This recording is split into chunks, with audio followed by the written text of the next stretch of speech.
Assalamualaikum warahmatullahi wabarakatuh. Salam sejahtera bagi kita sekalian. Salam sehat dan penuh kebahagiaan Ibu Bapak Guru Hebat. Saya Yanti Sulistiawati, calon guru penggerak dari Kabupaten Rembang, Angkatan 6, kelas 0629, akan menampilkan video aksi nyata saya pada modul 1.4 tentang membangun budaya positif melalui keyakinan kelas. Yuk kita simak bersama. Selamat menyaksikan.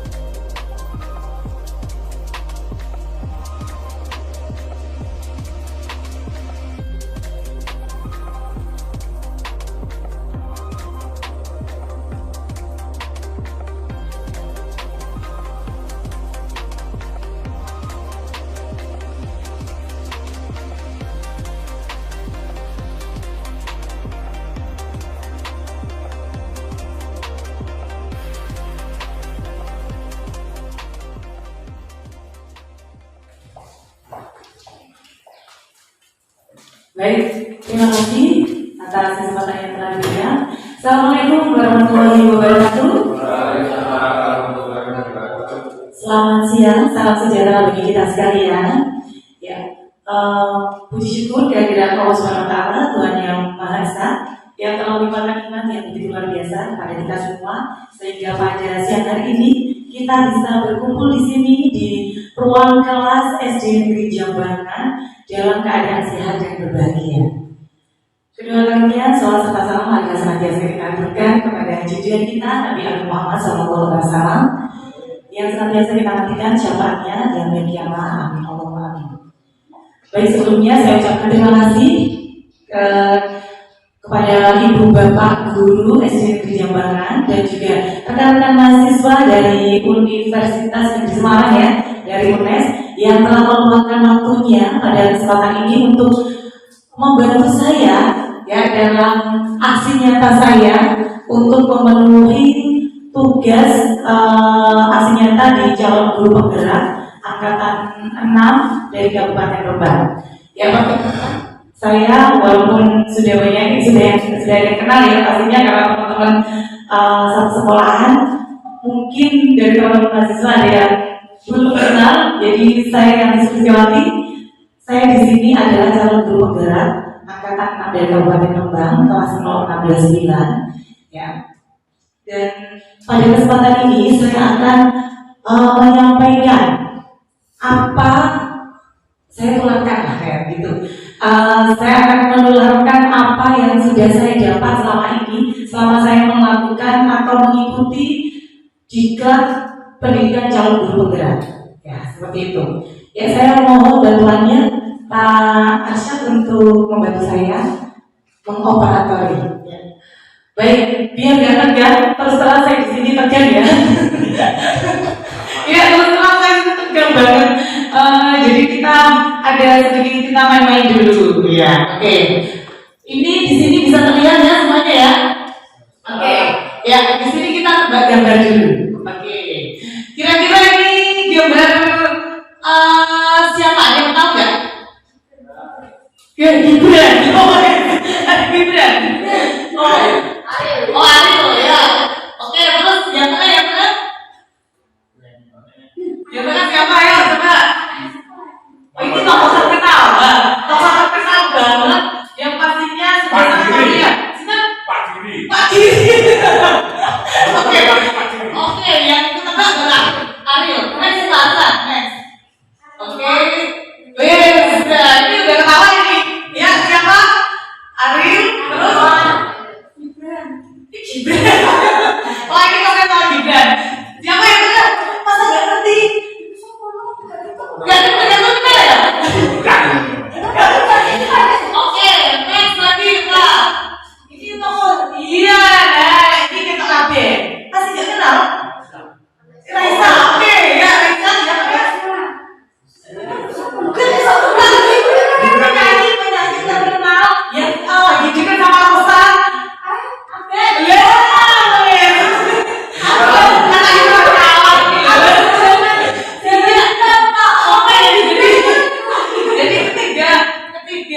biar ini 3 tokoh ini terkenal ya, artis ya, ketiganya artis. Nah sekarang ada slide lagi, next. Nah ini operatornya juga penasaran nih ya, biar ini. Nah sekarang tebak gambar yang berikutnya. Tadi kan sudah tervisualisasi. Nah terus ini beliau siapa Pak? Belum dibaca. Beliau adalah seorang tokoh yang tidak kalah terkenal dengan artis-artis tadi. Ini dulunya. Kemudian tidak hanya di Indonesia tapi juga sudah mendunia karyanya. Dia mempunyai suara yang sangat indah serta karya-karya yang bermakna. Oke, ini dulunya. Next. Ayo, siapakah beliau? Ayo, ada yang tahu? Yang pakai sudah. Oke Pak, lanjut. Kalau pas, saya kasih clue lagi. Nah, jangan kasih clue. Ayo kasih pas lagi. Oke, pas. Oke. Clue berikutnya. Nah, berkacamata. Nah, gimana? Tokoh pendidikan. BF Parman. Bener gak sih? Ayo, next yang terakhir. Oke, yang terakhir. Bisa di slideshow Pak. Oke, ya biar terlihat semuanya. Ya, nah benar ya. Terima kasih tepuk tangan dulu buat kita Pak. Oke, luar biasa ya. Jadi Ki Hajar Dewantara ini sangat terkenal sekali dengan filosofinya. Iya kan? Ya, ada yang tahu apa coba? Untuk Dayani. Ya, Tuturi yang Dayani luar biasa. Karton untuk lodo. Iya, betul sekali.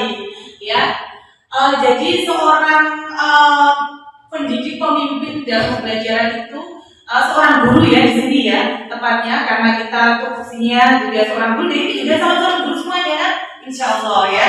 Ya, jadi di depan apa tadi Karso Sungtulodo, Maju mau Karso Tuturi Handayani. Ya, jadi di depan harus bisa menjadi contoh. Oke, harus bisa menjadi contoh. Kemudian di tengah harus bisa membersamai. Jadi di harus bisa di tengah harus bisa membersamai dan di belakang harus bisa menjadi seorang motivator. Nah, seperti itu. Nah, jadi guru itu harus mempunyai 3 sikap dan sifat seperti itu. Jadi nggak terus di depan itu saya harus menggurui, bukan. Jadi harus bisa memberikan contoh kepada anak didik kita, kepada murid-murid kita. Oke, ya itu tadi SDG-nya. Sekarang kita langsung ke materinya. Monggo Pak Hasan. Ke materi kita. Ya, oke. Ya, di sini dengan saya ambil judul.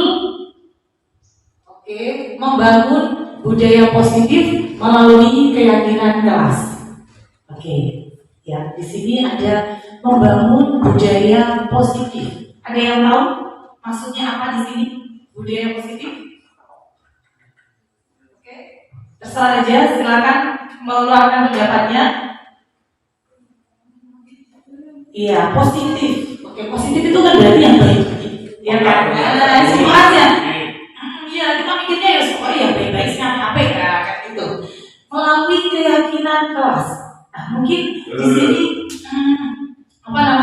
masih awam ya, keyakinan kelas itu apa sih? Nah ini nanti saya akan mendalami itu tentang keyakinan kelas. Oke, next Pak. Iya, di sini karena saya ini kan aksi nyata itu di modul 1.4 ya kemarin ya. Jadi sebelumnya itu sudah ada modul 1.1, 1.2, 1.3, baru 1.4. Nah, di sini ada filosofi pemikiran Ki Hajar Dewantara. Filosofi pemikiran Ki Hajar Dewantara itu kemudian yang kedua ada nilai dan peran guru penggerak, yang ketiga adalah visi guru penggerak, dan yang keempat budaya positif melalui keyakinan kelas. Next Pak. Ya, filosofi pemikiran Ki Hajar. Silakan disimak dulu video berikut.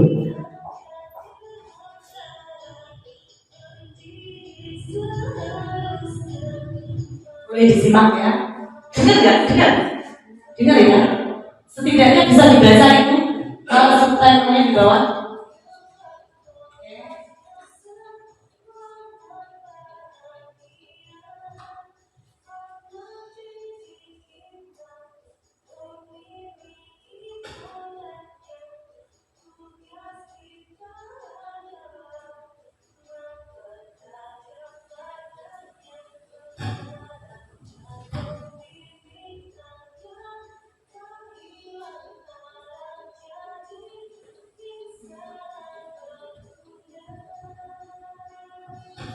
Yang ini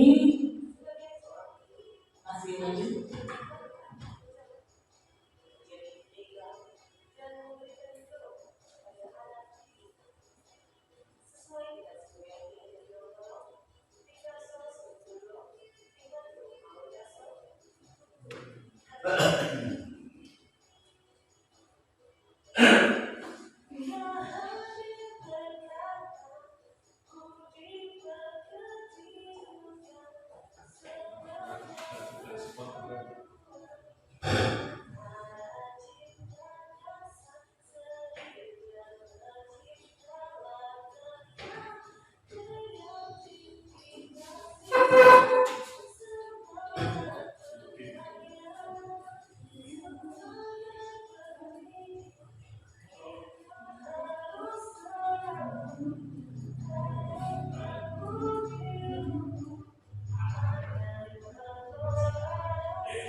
Iya, oke. Iya, oke. Setelah melihat video tadi ya, ini salah satu tugas saya juga membuat video ini dulu untuk 1.1 ya. Jadi setelah teman-teman dari Bapak semuanya melihat dan menyimak video tadi yang sudah ditayangkan, apa yang terbersih atau yang bisa teman-teman dari Ibu Bapak pikirkan tentang pendidikan yang menurut filosofi pemikiran Ki Hajar Dewantara? Ya, ada apa? Salah satunya bahwa seorang pendidik itu harus menjadi contoh. Oke, next ada. Oke, ya. Nah, next lagi. Nah, di sini yang pertama yaitu pendidik itu harus menghamba pada siswa. Di sini menghamba itu bukan terus bukan terus maksudnya itu gimana ya? Bukan terus kita terus apa itu menuruti apa kata murid kita, bukan seperti itu. Jadi kita harus tahu anak didik kita itu pengennya yang seperti apa sih, pengennya model pembelajaran yang kayak apa sih. Nah gitu. Selama ini kan kita jadi seorang guru ya, saya sendiri juga seperti itu ya. Jadi hanya pengennya wis pokoknya anakku ini muridku ini pintar. Nah muridku ini pintar, bobi caranya pokoknya wis kudu manut gurune. Kon ngene kudu ngene, kon ngono kudu ngono. Nah, kan tidak seperti itu. Jadi kalau menurut filosofinya Heidi itu seorang guru itu harus menggambar pada siswanya. Jadi kita harus mengerti apa sih yang diinginkan oleh anak-anak didik kita. Sebenarnya tuh kayak apa sih mereka pengen yang pembelajaran yang yang senang-senang, yang menyenangkan atau seperti apa kayak gitu. Kemudian yang kedua, tumbuh kembang sesuai kodratnya. Kodrat anak itu apa? Coba ada yang tahu kodrat anak itu? Bermain. Nah, bermain. Nah, kalau kita sudah mengetahui dan sudah ngerti kalau kodrat anak itu bermain, nah pastinya kita itu kan saat melakukan pembelajaran itu bisa kita sambil main-main gitu, tapi bermainnya itu nggak terus bermain-main kok, dolanan-dolanan kok, tapi bermain yang bermakna. Nah, bermain yang bermakna. Toh pembelajaran itu kan nggak hanya bisa dilakukan di dalam kelas saja, tapi kita saat melakukan di outdoor juga kita bisa melakukan dan menyampaikan materi-materi apa yang akan kita sampaikan yang menjadi capaian pembelajaran kita. Nah, seperti itu. Kemudian yang ketiga, selamat dan bahagia. Kalau anak-anak udah seneng, anak-anak sudah fun, anak-anak udah terpenuhi apa yang mereka inginkan, mereka itu kan seneng, ya kan? Pasti, gak cuma anak-anak sih, orang dewasa pun akan seperti itu. Nah, kalau udah seneng banget, itu kan pasti mau dikasih apa aja itu udah oke aja, ya kan?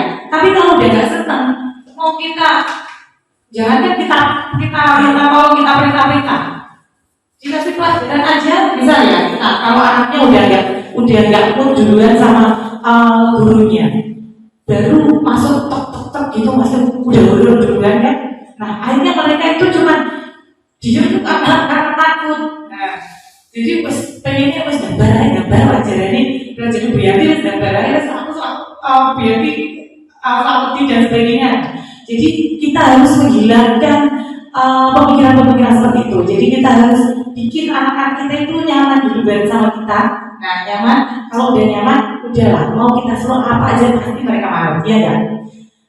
Ya kayak orang dewasa itu nggak kenal maka nggak sayang. Nah kalau udah disayang, kalau udah sayang itu, wes jadi mau jadi followernya mungkin pasti. Jadi setiap gerak-gerik gurunya itu pasti akan ditiru sama anak-anak kita. Oke? Nah, kemudian yang keempat, tugas kita mempertajam anaknya, mengarahkan dan membimbingnya. Jadi anak-anak itu sudah punya karakter masing-masing. Kita nggak bisa nuntut anak itu semuanya pintar semuanya. Ya kan? Pengennya sih kayak gitu. Pengennya pas anak itu murid-murid pengennya pintar aja. Tapi kan nggak bisa kayak gitu. Kalau bisa alhamdulillah malah bagus banget. Tapi mereka itu kan sudah punya karakter sendiri-sendiri. Mungkin ada yang memang dia itu bakatnya di bidang akademik. Nah, ada juga yang bakatnya di bidang jadi yang menonjol itu di motoriknya. Nah, seperti itu. Kalau bisa dua-duanya sih malah keren bisa seimbang. Tapi kan nggak bisa kayak gitu ya. Tugasnya kita itu mempertajam. Nah, misal, anak ini bakatnya itu di olahraga. Nah, jadi kita harus mendalami itu, kita arahkan. Nah, diarahkan seperti itu. Anak ini pintarnya di matematika. Nah, kita arahkan, kita tuntun di situ. Jadi kita mempertajam anaknya itu seperti itu maksudnya. Kemudian yang kelima, pendidikan harus menjadi contoh, menjadi penyeimbang yang memberikan dorongan seperti tadi yang saya sampaikan di awal. Ingat sosok Pulodo, Imadi Pamekasan, Tutuli Handayani. Kemudian yang keenam, budi pekerti, mantap dan karakter merupakan hasil dari bersatunya jalan pikiran, perasaan dan kemauan sehingga menimbulkan tenaga. Nah, jadi kita harus menumbuhkan budi pekerti yang baik, karakter yang baik pada anak didik kita. Nah, apalagi zaman sekarang ya, karakter itu memang ditekankan banget ya di kurikulum pendidikan. Jadi tidak hanya kemampuan akademiknya, tapi karakternya juga harus muncul di situ. Oke, karena percuma juga anak kalau pinter tapi dia nggak punya karakter bagus, kan dia percuma aja. Oke. Ya. Yang ketujuh masih sama ya budi pekerti. Kemudian yang kedelapan juga masih sama yaitu pendidik selalu menanamkan budi luhur. Oke, next boleh sambil dinikmati. Oke, ya. Next lagi kita langsung yang ke dua. Oke. Tadi sebelumnya. Oke, sebelumnya. Ya. Nah, jadi seperti yang ingin kita capai di kurikulum merdeka kita itu kan sekarang lagi masuk ke era kurikulum merdeka ya, yang sering digembar-gemborkan itu ya, yang tadinya kurikulum 13, terus kemudian sekarang IKN itu implementasi kurikulum merdeka. Jadi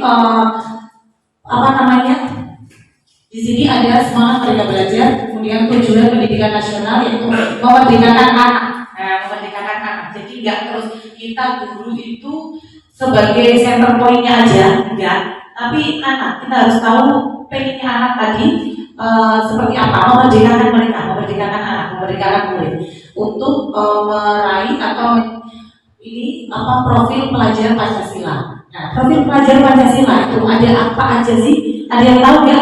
Next, Pak Asad, sebelum ya, ada yang tahu profil pelajar Pancasila ada berapa? 6. Oke, ada 6. belum tahu. Oke, ya biar tahu semuanya. Next. Nah, ini ada 6. Betul tadi, Bu Yanti bilang ada 6. Yang pertama, berkebinekaan, beriman dan bertakwa kepada Tuhan Yang Maha Esa dan berakhlak mulia. Kemudian yang kedua, yang pertama beriman dan bertakwa sudah jelas ya pastinya ya. Oke, yang kedua berkebinekaan global, kemudian bergotong royong, kreatif, bernalar kritis, dan mandiri. Nah, mandiri di sini orang terus dicocokin, ya. Tapi kita mengharapkan biar anak-anak kita itu kreatif dalam pembelajaran. Dia caranya, aku nek kepengin iso ngene iki kudu ngene. Nah, itu maksudnya mandiri seperti itu. Oke, next one. Nah, itu tadi yang filosofi gadget. Sekarang kita ke nilai dan peran seorang guru penggerak.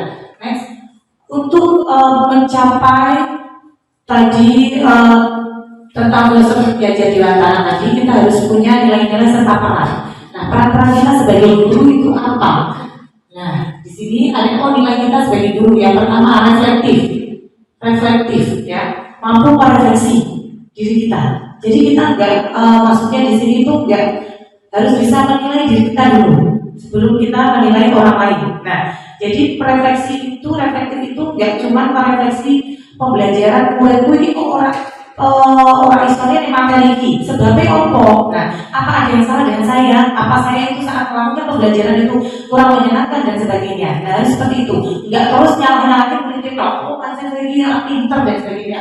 Jadi tidak seperti itu, ya. Kemudian inovatif. Seorang guru itu harus inovatif, harus mampu menciptakan hal-hal baru. Nah, jadi nggak terus satu cuman by text, by buku aja, tapi kita harus bisa memunculkan ide-ide baru sesuai perkembangan zaman pastinya. Nah, kemudian yang ketiga, kolaboratif. Kolaboratif di sini yaitu mampu berkolaborasi, bekerja sama dengan teman sejawat, dengan atasan, dengan lingkungan sekitar. Jadi kolaboratif, nggak terus menutup diri, orang lagi paling pintar di aku pak, yang seperti itu. Karena kita makhluk sosial, kita harus bisa bekerja sama dan saling kolaborasi dengan yang lainnya. Kemudian mandiri itu tadi, mandiri di sini gak terus kudu diperintahkan lagi laku. Nah, jadi kita harus punya pemikiran, inisiatif sendiri. Nah, kayak gitu. Kemudian berpihak pada anak, terutama saat tadi melakukan pembelajaran, ya. Jadi bukan hanya sekarang itu udah gak zamannya guru sebagai point center, itu udah gak zamannya. Oke, jadi anak yang jadi objeknya langsung. Oke, anak harus ujuk kerja langsung seperti itu. Dengan melakukan seperti itu kan akan pembelajaran itu akan lebih inovatif, akan lebih atraktif. Kan karena anak-anak itu bisa aktif. Tidak cuma anak-anak diem kayak gini seperti itu ya. Oke, lanjut. Ya, di sini nilai guru penggerak mandiri tadi sudah saya jelaskan. Next lagi. Nah, sekarang perannya. Tadi ada nilai, kemudian ada peran. Nah, di sini ada sebagai pemimpin pembelajaran. Pemimpin pembelajaran di sini bukan seperti tadi teacher center, bukan seperti itu.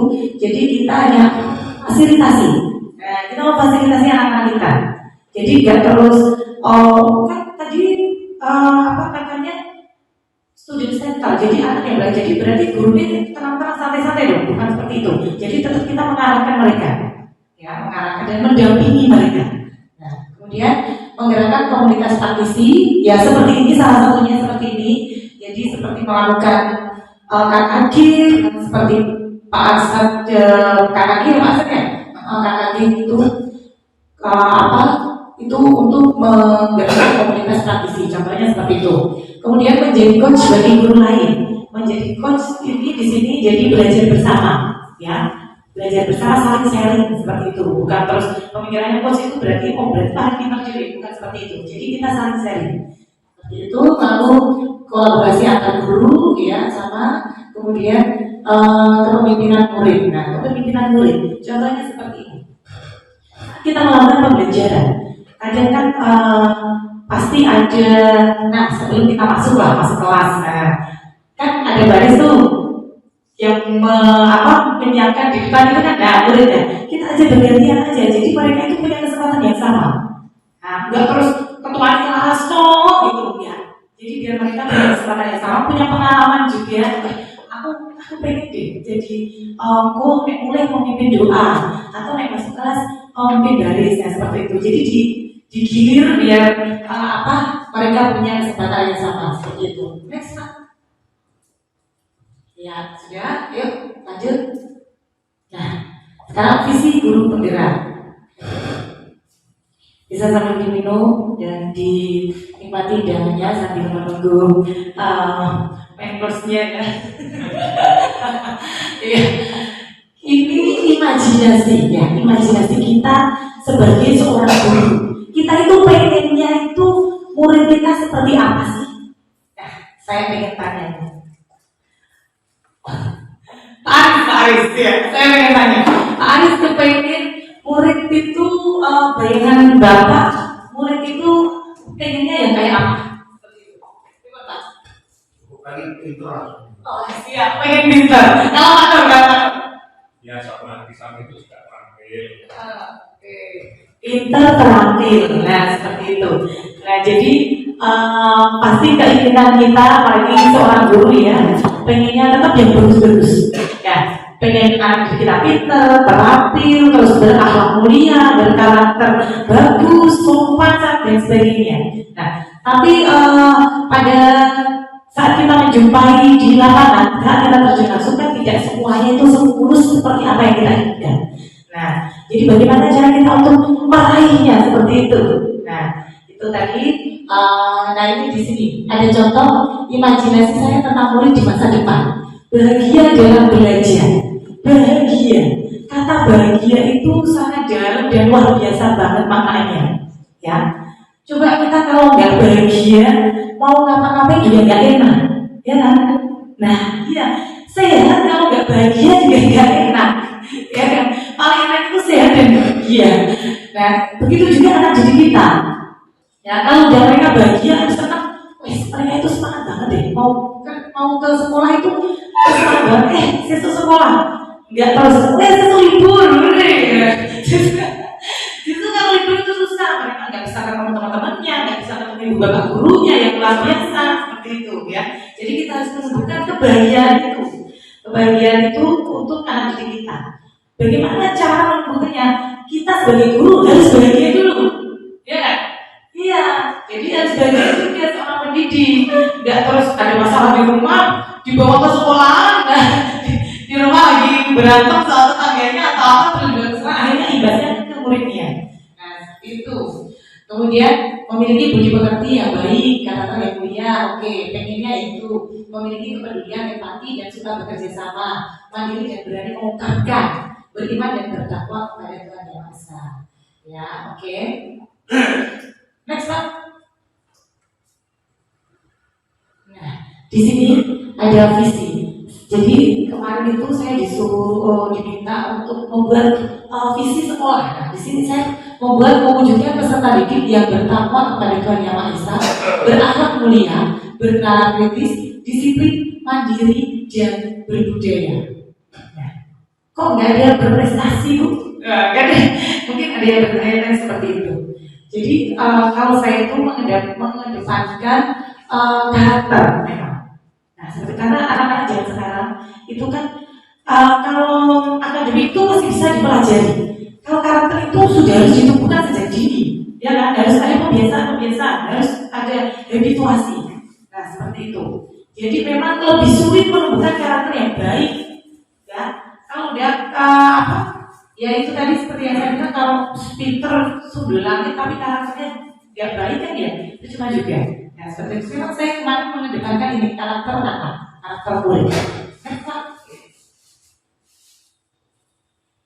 Oke, bisa lanjut lagi Pak? Nah, di sini kita ukurnya di sini, yaitu budaya positif. Ya, sebelum kita ke budaya positif, biar nggak tegang-tegang ya, kita explaining lagi. Oke, explaining lagi ya. Kayaknya ada yang ngantuk, ada yang udah ngomong, ada yang udah biarin ngomong apa, saya paham. Ya, kita explaining. Oke, kita lihat dulu explainingnya kayak gini. Jadi petunjuknya kayak gini. Tahu ibu bapak dan teman-teman semua tahu ular kan?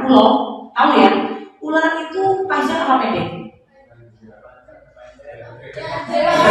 Ya panjang gitu.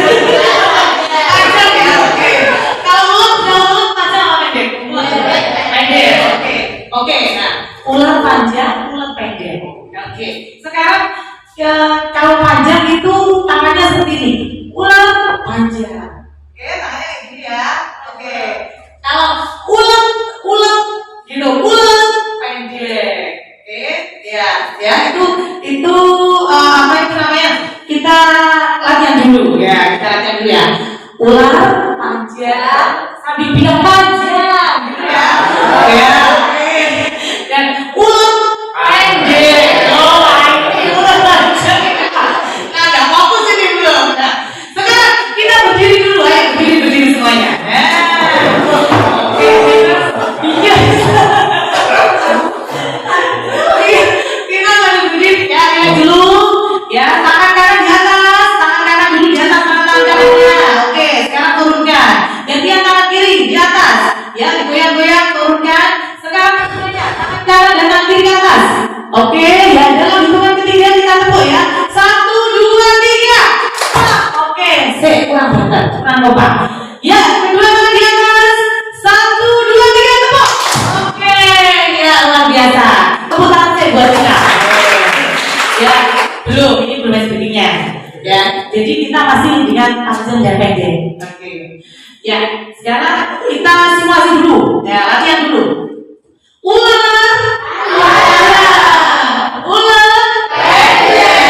Oke, pintar ini. Nah, sekarang kita balik ya. Kalau ular panjang tapi tangannya pendek. Paham nggak?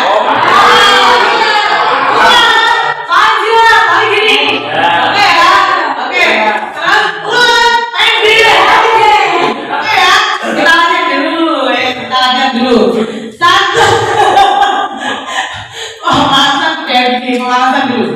Ya, kita latihan. 1, 2, 3. Ular.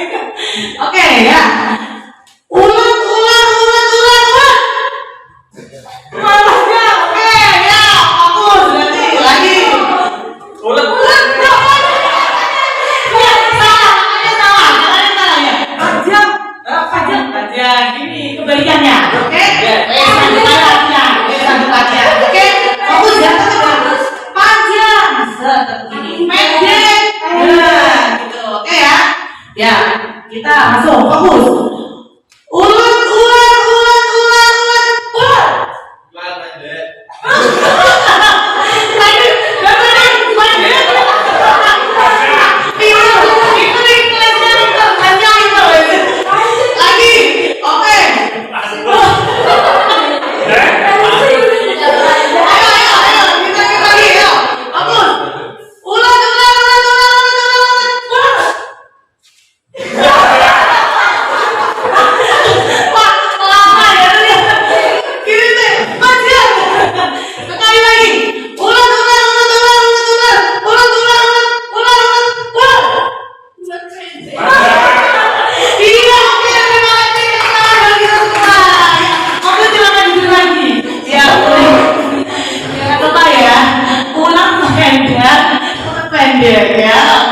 Terima kasih biar kita nggak tegang ya.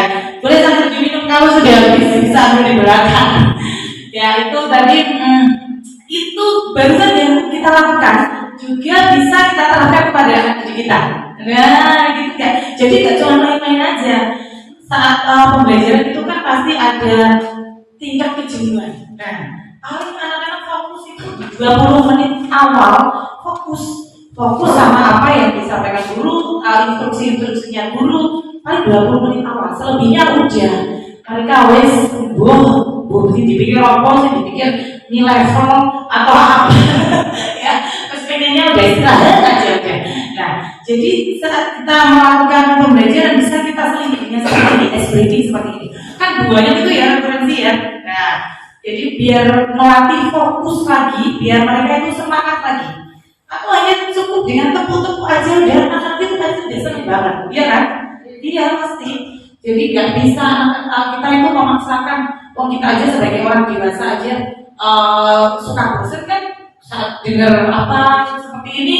Kalau nggak eksplisit pasti udah saya ngelimpro, saya ngantuk dan sebagainya. Mana jajan itu setek. Iya, harus tambah lah itu. Ya, jadi harus disering-seringi seperti itu. Dan itu jangan terus gini sebagai guru terus, aduh saya nggak bisa pakai gitu. Saya tuh orangnya kaku dan sebagainya. Bisa. Ya, jadi semua bisa itu karena terbiasa. Iso mergo itu oke. Kayak gitu. Jadi kalau kita pengen membahagiakan murid kita ya, kita juga harus bahagia. Atau kalau enggak saat kita melihat orang bahagia, itu kita juga senang kan? Ya kan? Kalau saat melihat orang bahagia terus kita susah, wah kita kena penyakit hati. Oke. Ya lanjut ini di budaya positif. Nah, budaya positif adalah perwujudan dan nilai-nilai atau keyakinan universal yang diterapkan di sekolah. Ya, ada yang bisa memberi contoh di sini budaya positif seperti apa? Apa aja? Memberi contoh budaya positif. Monggo silakan Pak. Contoh tadi setiap masuk kelas, baris di kelas dan disiapkan oleh kelompok.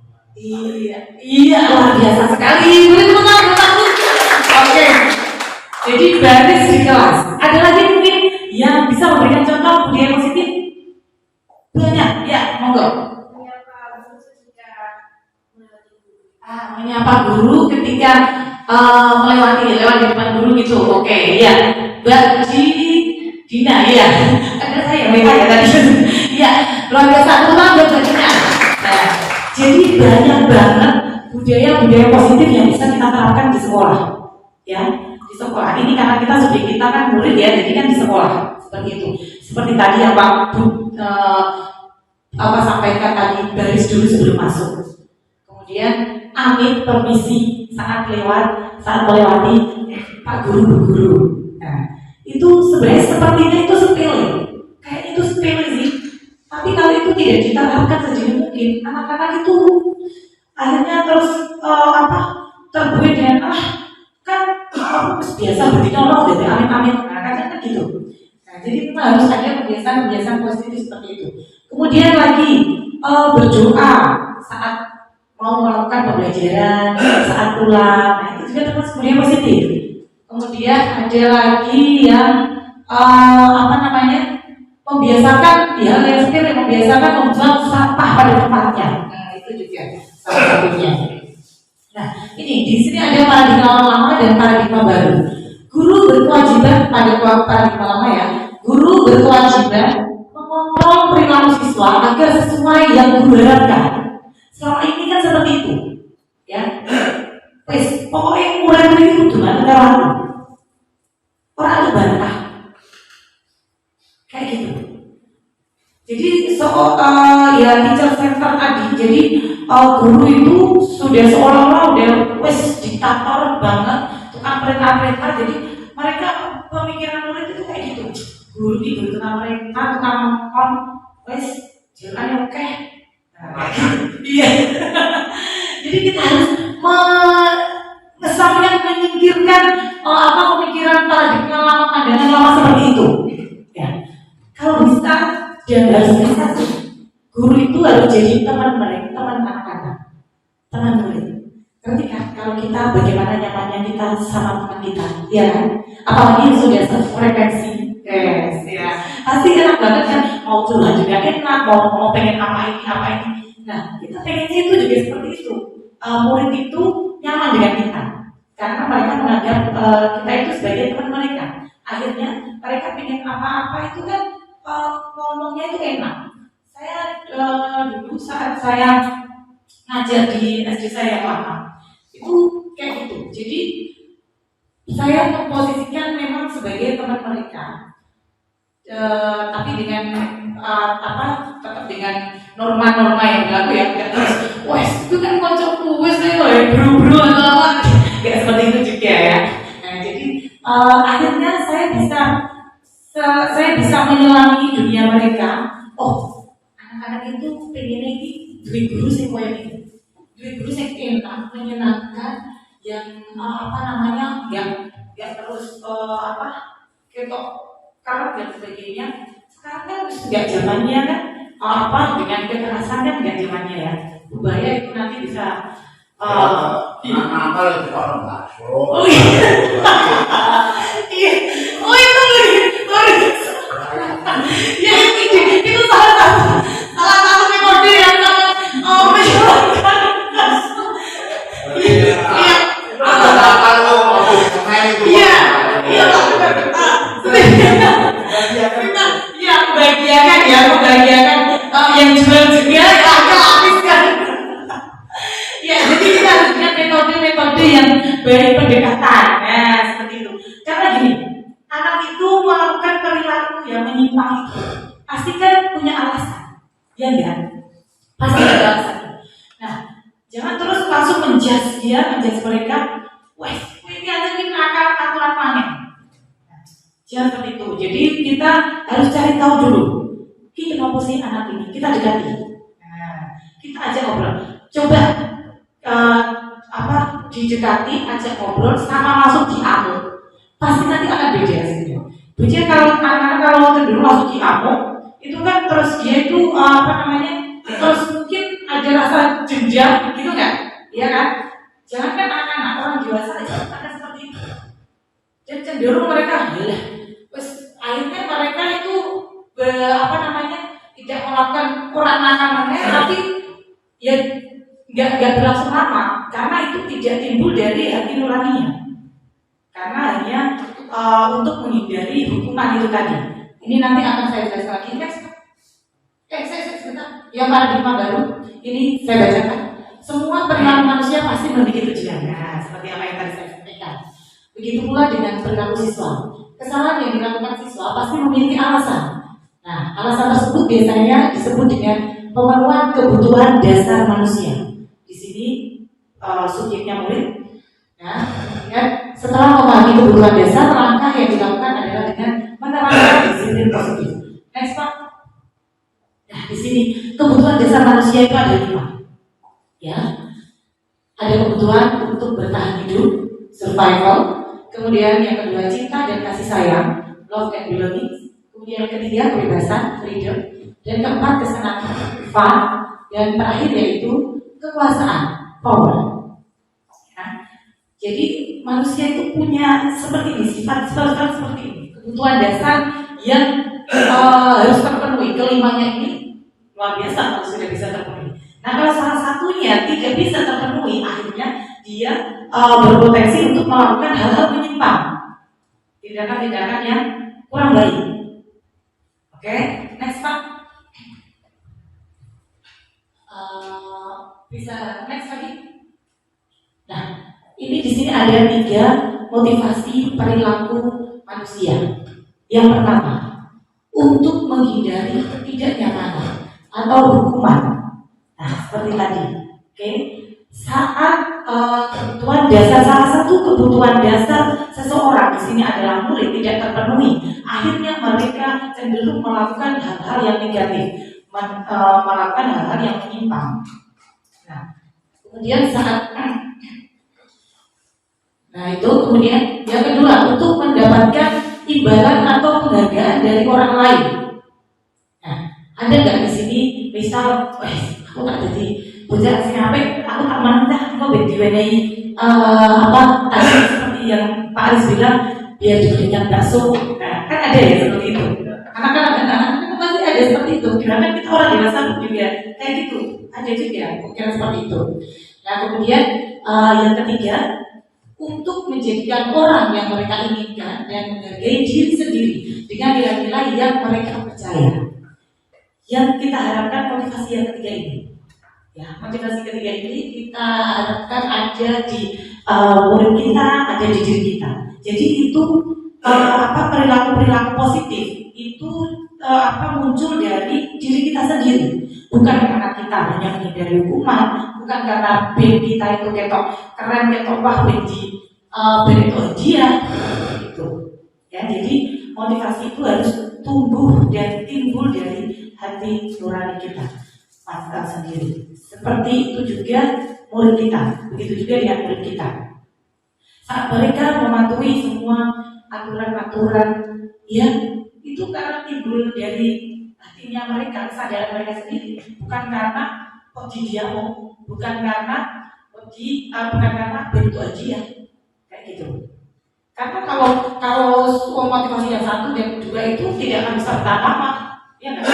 Kalau mereka ekspektasinya pengen dapat hadiah, tapi ternyata tidak sesuai ekspektasi, akhirnya kan mereka cenderung menyimpang lagi, yang melanggar aturan-aturan tadi. Nah, kemudian next Pak. Nah, keyakinan kelas. Ada yang pernah dengar keyakinan kelas sebelum saya ngomong barusan? Mungkin sebelumnya ada yang keyakinan kelas itu apa? Apa? Ayo lihat keyakinan kelas. Terus ngomong aja terserah. Di sini nggak ada yang salah, nggak ada yang benar karena kita belajar bareng. Mungkin sama dengan kesepakatan yang kita lakukan terhadap peserta didik, misalnya kita membuat peraturan tetap tertib di kelas, tapi kita kesepakatan dulu dengan anak. Terus anak setuju apa enggak, sehingga setelah itu anak yakin dengan apa yang akan kita sampaikan ketika kita akan melakukan pembelajaran. Iya, luar biasa. Ya. Nah, ini calon guru penggerak gitu guys. Amin. Ya, jadi keyakinan kelas seperti tadi yang Ibu Yanti Rayu sampaikan. Jadi kesepakatan kita dengan murid. Ya, di sini kesepakatan baik ya, bukan kesepakatan jahat ya di sini ya. Jadi mungkin kalau dulu itu pernah sering kita dengar itu tata tertib. Nah, tata tertib. Selama ini yang membuat tata tertib itu kan cenderung dari pihak sekolah, ya kan? Cenderung dari gurunya. Pokoknya pihak sekolah udah jadi print, tempel tiap kelas, ini tata tertib. Pokoknya kudu penuhi, kudu lakoni, kayak gitu. Nah, jadi sekarang udah nggak kayak gitu. Bahasanya sekarang keyakinan kelas, kesepakatan kelas. Jadi biar anak-anak didik kita, biar murid-murid aja itu yang mereka pengennya itu kayak apa? Oh, ayo kita buat, dan guru di sini, guru itu sebagai mendampingi mereka saat mereka melakukan atau membuat kesepakatan kelas. Jadi biar aja mereka yang pengennya kayak gini. Mungkin gini, kesepakatan kelasnya seperti ini. Dilarang makan. Jadi setiap anak harus menulis. Nah, kita tulis pengennya kayak apa. Nah, nanti itu akan jadi kesepakatan satu kelas itu. Ya, kalau sudah kesepakatan kelas itu terjadi, pastinya kan mereka akan cenderung untuk melakukannya kan apa ya? Yang buat mereka sendiri, ya kan? Nggak terus kita kan kadang kan kalau data tertib itu tidak sesuai dengan nuraniku deh. Ini akhirnya mereka cenderung menyimpangnya. Kalau sudah dibuat kesepakatan seperti ini kan, mereka yang bikin sendiri sudah disepakati bareng-bareng, akhirnya mereka akan dengan sadar untuk melakukannya, kan gitu? Nah, seperti itu. Ini ada contoh kesepakatan kelas ya. Di sini ada hadir tepat waktu, berbicara dengan sopan, saling menghargai, aktif, semangat, mengumpulkan tugas tepat waktu. Nah, oke, lanjut Pak. Nah, di sini bisa kita simak dulu videonya. Bisa dibuka Pak? Oke, baik, kita simak dulu bareng-bareng. Ini contoh guru dalam pembuatan atau melaksanakan kegiatan kesepakatan kelas dan murid-murid.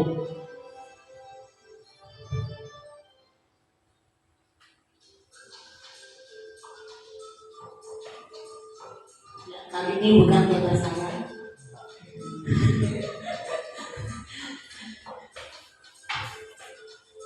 Jadi ini adalah langkahnya dalam pembuatan kesepakatan kelas. Nah, cantik kan? Keren kan? Iya.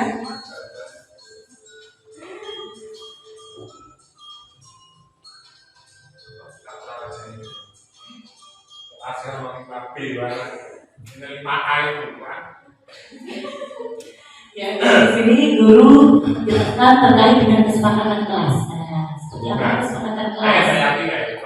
Iya, mesti sama yang kayak gini. Tuh, dibikin dari SPG. Tunggu aja, mereka udah seneng. Wes, aku semangat. Ya, kemudian bu gurunya memberikan penjelasan tentang kesepakatan apa aja nanti yang akan mereka buat, mereka sampaikan.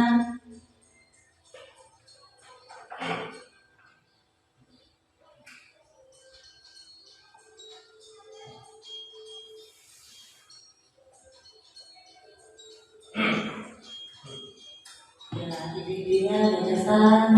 Jadi semuanya mau nyampaikan apa sih titik ini. Nah, sekarang semuanya anak-anak maju satu persatu menuliskan semuanya. Pengennya kayak apa? Oh, teknik kelas ini kudu nggak boleh tidur. Tulis aja udah dengan bahasa mereka. Karena tidak semua anak itu kan bisa berbahasa dengan baik ya. Ya, menyampaikan apa yang diinginkannya. Ya, terus suruh tulis aja. Kadang kan ditanya gitu kan cenderung diam ya. Pasti video tulis. Nah, setelah itu dari semuanya itu, dari semua yang mereka mau apa itu tadi semuanya itu disepakati. Ini kalau satu ini tidak boleh tidur di kelas. Setuju nggak? Gimana disepakati? Sepakat. Nah, selain tetap nanti kita tulis sebagai kesepakatan kelas.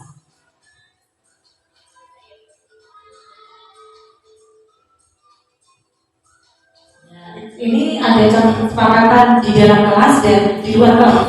Nah, jadi kalau di dalam seperti apa, tidak boleh membawa makanan masuk ke kelas. Kemudian kalau di luar harus membuang sampah pada tempatnya, memungut setiap sampah. Seperti itu. Berbicara sopan itu juga salah satu kesepakatan, contoh kesepakatan yang bisa kita terapkan.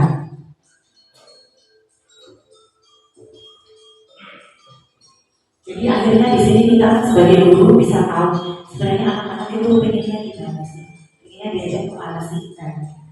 Dia seperti ini sebenarnya ringan kan, kita nggak mikir apa-apa, mereka buat sendiri. Nah, sudah disepakati semuanya di media. Nah, media seperti itu dibuat yang cantik, dibuat yang bagus, dihias, kemudian ditempel di kelas.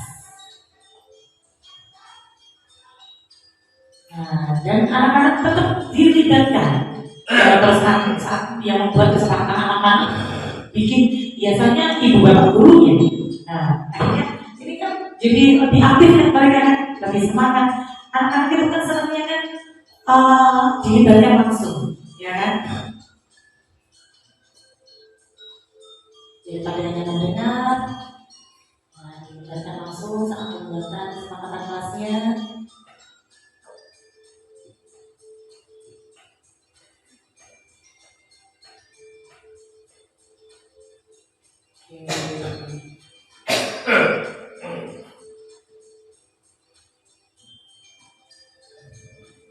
Jadi di sini kalau sudah semuanya disepakati, akhirnya mereka cenderung kalau mau melakukan penyimpangan itu kan ini aku sepakat ini orang itu bawa makan menjadi kelas.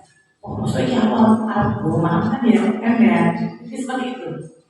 Jadi akhirnya mereka ini akhirnya nggak jadi deh. Jadi kesadaran itu timbul dengan sendirinya, bukan karena takut kena hukum atau hanya untuk sekedar mendapatkan penghargaan. Nah, ini cantik kan? Bisa dicontoh ini? Besok? Iya, wacana dibaca poster. Seperti yang di belakang itu sudah bagus. Itu siapa yang buat itu? Iya. Itu poster itu. Iya. Iya, terima kasih ya. Kok cantiknya baru ya tadi. Itu kalau dibikin lebih kecil lebih bagus ya kan? Banyak besar. Iya. Kalau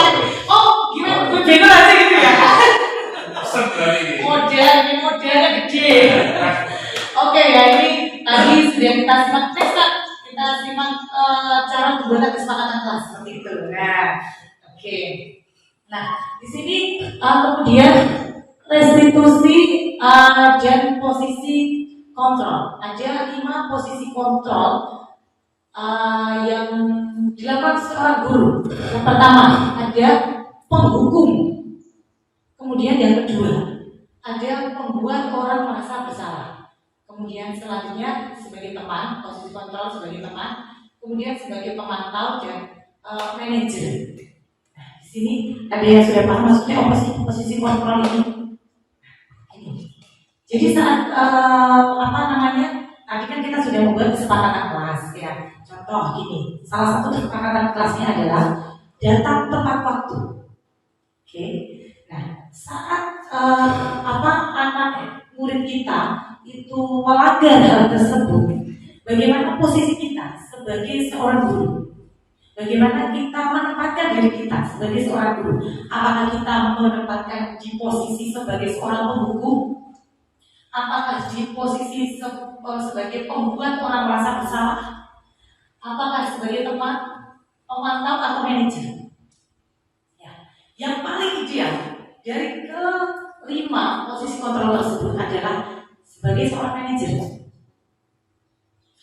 Kamu sebagai seorang penghukum, kita murid kita datang telat. Wes langsung. Kamu tuh telat. Wes ayo muter lapangan yang second. Nah, itu sebagai seorang penghukum. Nah, kalau sebagai seorang pembuat orang merasa bersalah itu kayak gini. Jadi ambil anaknya, ya, terus kita kayak melas-melas gitu. Kamu apa nggak kasihan sama Bu Yanti? Nanti kalau kamu telat terus, besok kalau telat terus, nanti Bu Yanti kena marah sama kepala sekolah. Ya gitu, kan gitu kan. Jadi anak itu jadi merasa bersalah, ya kan? Nah, kalau tadi yang sebagai seorang penghukum itu kita balik lagi yang tadi seorang penghukum, guru sebagai seorang penghukum. Oke, anak akan mematuhi apa yang kita inginkan. Cukup memutar ya wis putar. Tapi berkuwi efeknya itu kan panjang, ya kan? Nanti akan efek ke mental anak juga nanti. Akhirnya kan mereka kan gini, mikirnya, ya ini gaya ini berhukum-hukum no. Kadang aku di sini di Konmalayu kalau biar di second di lapangan kon hormat sama bendera sama 5 jam. Nah, kayak gitu. Akhirnya mereka kan bisa timbul rasa juga, ya enggak? Ya kan? Nah itu bisa diingat-ingat dong sampai mereka dewasa. Itu nggak baik nanti buat kesehatan mental anak kan nggak baik. Akhirnya dia merasa jujur sama gurunya. Jadi mau gurunya apik pun mau rasakan dia harap api apa yang ngomong dia nanti itu api, ya kan? Nah kita harus menghindari posisi sebagai seorang guru.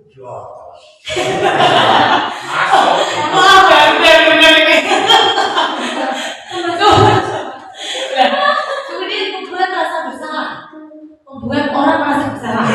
Ini juga nanti takutnya seperti ini.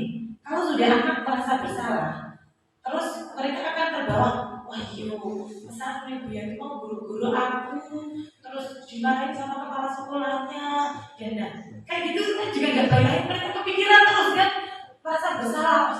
Ini aku merasa bersalah banget sama Bu Yanti, sama Pak Asa, sama Aris, kayak gitu kan. Nah itu kan terbawa juga sama mereka dewasa, takutnya kayak gitu. Nah terus sebagai teman, memposisikan diri sebagai teman. Nah di sini kalau sebagai teman itu ya bagus juga daripada kedua posisi kontrol tadi ya. Jadi kita kemudian kita memposisikan sebagai teman mereka. Cara ngobrol kita, kayak gitu. Orang cara ngomong kita ekspresikan kayak pacar lain. Oh ini harus cukup cepat. Gini soal satu ini dan sebagainya, kayak gitu. Kemudian pemantau di sini tuh jadi gurunya itu punya data-datanya, oh saya ini telat ini, jadi ditunjukkan kemarin kamu itu telat sekian sampai jam sekian, telat berapa menit, kemudian kemarinnya lagi. Nah, jadi guru sudah punya sudah punya data-datanya. Nah yang paling bagus dari kelima posisi kontrol itu adalah manajer. Jadi manajer itu mereka dia ya. Jadi diarahkan kepada seperti ini. Jadi karena mereka itu kan sudah membuat kesepakatan kelasnya ya. Nah, kita arahkan ke situ. Kira-kira kamu melanggar kesepakatan kelas itu enggak? Kesepakatan kelas yang mana? Nah, dan sebagainya. Jadi untuk menebus kesalahanmu, untuk menebus kesalahan kalian itu yang telah kesalahan itu kamu pengennya seperti apa? Nah, gitu. Jadi bukan kita yang menentukan, biar mereka aja yang menentukan, kayak gitu. Ya, next Pak. Asapnya ngantuk. Nah, ini segitiga restitusi sebagai sebuah cara menanamkan disiplin positif pada siswa. Nah, menurut dosen, restitusi merupakan proses menciptakan posisi bagi siswa untuk memperbaiki kesalahan mereka, ya, sehingga mereka bisa kembali pada kelompoknya dengan karakter yang lebih kuat. Oke, konsep restitusi. Restitusi bukan menebus kesalahan, tetapi untuk belajar dari kesalahan. Ya, bukan saat anak-anak itu telat terus, ini nek aku melakukan ini berarti wes bukan. Tapi bagaimana terus itu menjadi pembelajaran bagi mereka. Oke. Kemudian restitusi memperbaiki hubungan. Restitusi adalah tawaran, bukan paksaan. Jadi seperti tadi yang saya bilang, kira-kira untuk karena kamu sudah melanggar kesepakatan kelasmu, kira-kira apa yang bisa kamu tawarkan pada ibu? Oh, saya mau itu Bu, saya mau menata buku di perpustakaan. Nah, kayak gitu. Jadi biar mereka aja, nggak terus kita yang menentukan, bukan seperti itu. Jadi mereka kan akhirnya melakukannya dengan ikhlas hati, senang hati. Dia akan berkesan dari mereka. Oh, orang ini merah. Nah, kayak gitu. Kemudian restitusi menuntut untuk melihat ke dalam diri, restitusi adalah kebutuhan dasar yang mendasari tindakan. Kemudian restitusi diri adalah cara yang terbaik. Restitusi fokus pada karakter bukan tindakan. Restitusi menguatkan, restitusi mengembalikan siswa yang berbuat salah pada kelompoknya. Jadi maksudnya jadi anak itu nggak cenderung terus dikucilkan. Wah, guru kue ini telat akhirnya kita satu kelas dapat kena imbasnya dan sebagainya, bukan gitu. Jadi setelah mereka melakukan yang menjadi menawarkan apa yang tadi untuk menebus ya istilahnya kesalahan yang sudah dia perbuat, akhirnya mereka baru boleh kembali kepada kelompoknya, masuk ke kelasnya. Next, Pak. Ini nanti ada video lagi sedikit, bisa next. Nah, ini contoh langsung, contoh bisa dibuka Pak. Contoh penerapan segitiga restitusi. Saat anak didik kita melakukan hal menyimpang dari kesepakatan kelas yang mereka sepakati. Ya, ini contohnya. Kalau ini saya yang kemarin yang buat.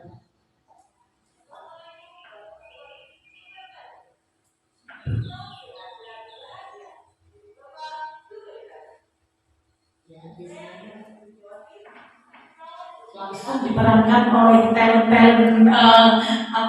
SD Negeri Jambangan, guys. Jadi muridnya saya datang untuk melakukan pengambilan video ini.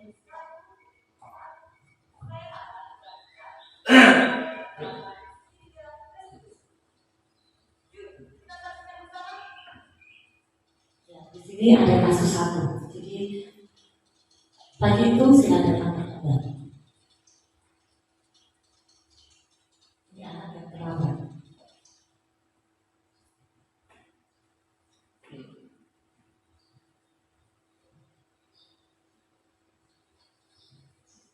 Bisa banget. Ini banget itu. Kita di sana ikut dari api.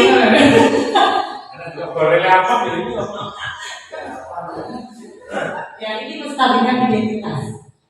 Jadi proses ini.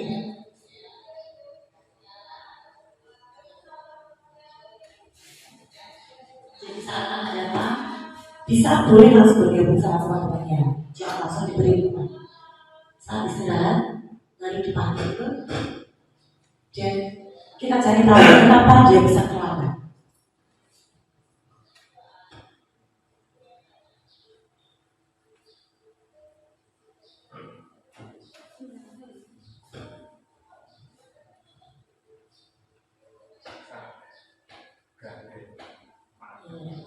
dia terlambat, ditanya, kok bisa terlambat? Katanya terlambat karena nonton ketoprak. Dan kita terus nggak terus, wah jangan nonton ketoprak dan sebagainya. Nah di sini gurunya memposisikan, saya juga pernah terlambat bersila. Bu Yanti dulu terlambat, nggak apa-apa.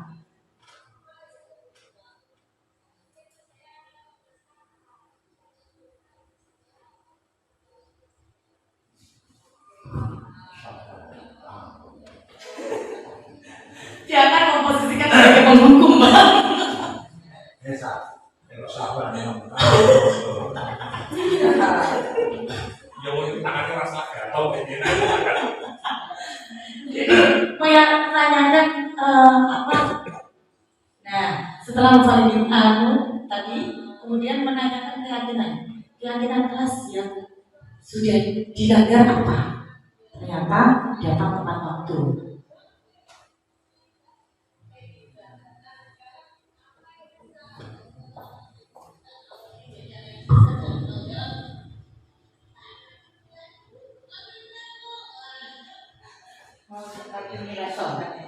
Tapi bukan seperti itu maksudnya. Gurunya orang Dia jangan memposisikan sebagai teman mereka. Kalau saya udah angkat duluan, bocah itu dihadapi itu kan harus ngomong, ya kan?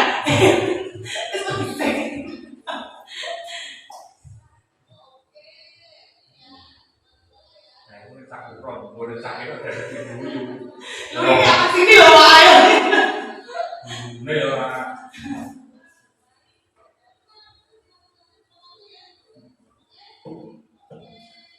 Nah, oke, sudah bisa di stop.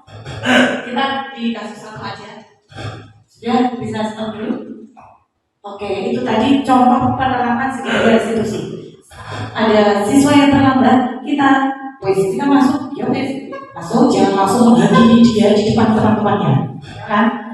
Jadi kalau kita terus menghakimi mereka itu kan langsung kesannya mereka akhirnya akan minder, mereka akan terus cenderung menaruh dendam pada kita.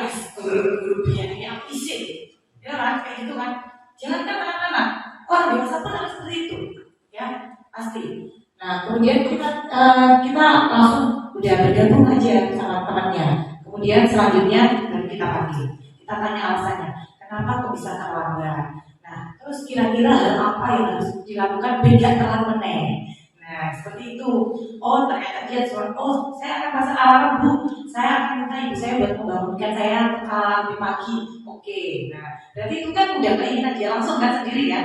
Nah kemudian terus untuk menebus karena dia sudah melanggar. Oh terus kemudian ibu gurunya tanya tadi, kira-kira kesepakatan kelas yang sudah melanggar apa? Itu Bu tidak boleh datang tepat waktu, tidak boleh harus datang tepat waktu. Nah berarti kan karena tadi Mbak Sila sudah terlambat, berarti dia sudah melanggar kan? Nah sudah melanggar kesepakatan kelas yang sudah disepakati mereka sendiri. Akhirnya gimana ini untuk menebus istilahnya? Nah, akhirnya dia memberi, oh saya mau membersihkan menata buku di bagus Bu. Oke, nah jadi dia melakukan dengan jelas. Oke, ya. Next Pak. Oh, nah, kesimpulan. Oke, sudah sampai kesimpulan saja nih. Oke, aku sudah ngantuk kan. Jadi kesimpulannya di sini segitiga restitusi ya. Tadi sudah dijelaskan mengembalikan anak kepada kelompoknya, ke anggota kelasnya. Itu kemudian menanyakan keyakinan atau kesepakatan kelas apa aja yang tadi sudah disepakati. Nah itu kemudian akhirnya kan dengan seperti itu membudayakan budaya positif anak. Nah ya, membudayakan budaya positif yang baik yang harus dilakukan anak sehingga itu bisa menjadi sebuah kebiasaan positif bagi mereka. Akhirnya kalau sudah terbiasa, mereka kan akan melakukannya kan dengan nggak beban, nggak pikiran, karena setiap hari itu sudah kayak gitu, sudah melakukan hal-hal seperti itu. Ya, oke. Next Pak. Nah, terima kasih. Itu tadi budaya positif ya yang sudah saya sampaikan pada kesempatan ini pas waktunya pas ada.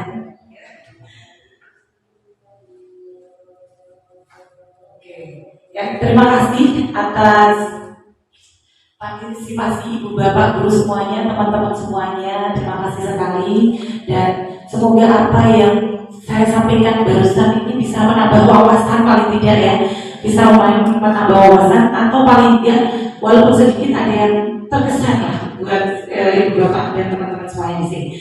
Dan saya mohon maaf apabila saat penyampaian tadi ada tutur kata saya dan perilaku saya yang kurang berkenan di hati Ibu Bapak dan rekan-rekan semuanya. Saya mohon maaf yang sebesar-besarnya. Terima kasih. Wabillahi taufiq wal hidayah. Wassalamualaikum warahmatullahi wabarakatuh. Waktu saya kembalikan kepada moderator.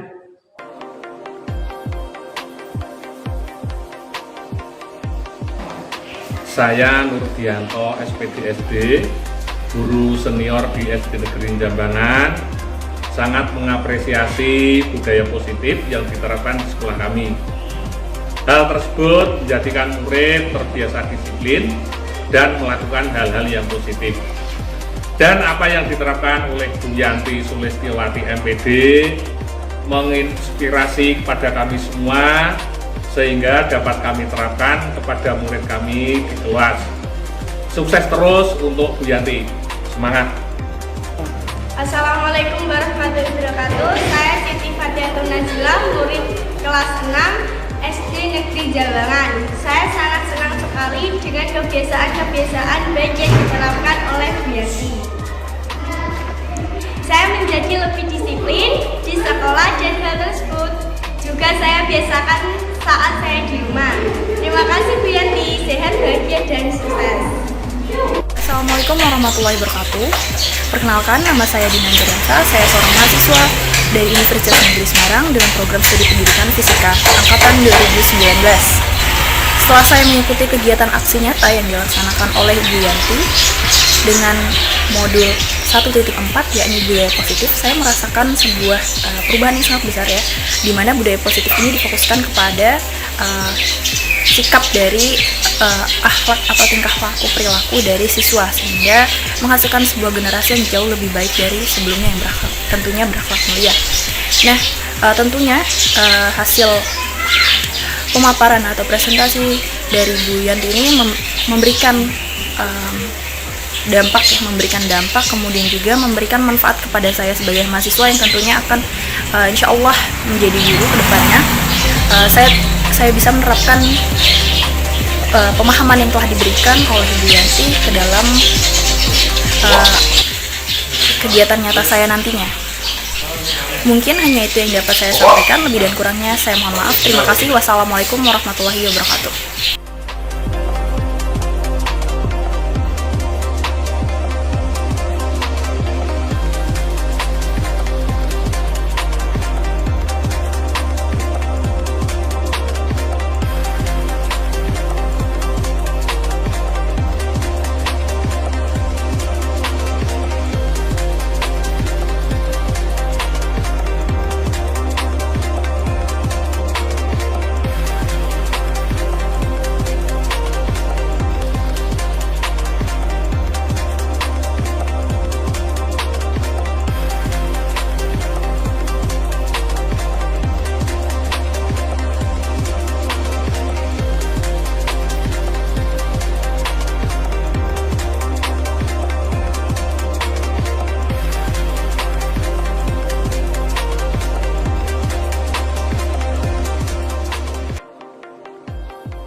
Demikian video aksi nyata saya tentang membangun budaya positif melalui keyakinan kelas pada modul 1.4. Terima kasih, tetap sehat, tetap semangat, dan selalu bahagia. Wassalamualaikum warahmatullahi wabarakatuh.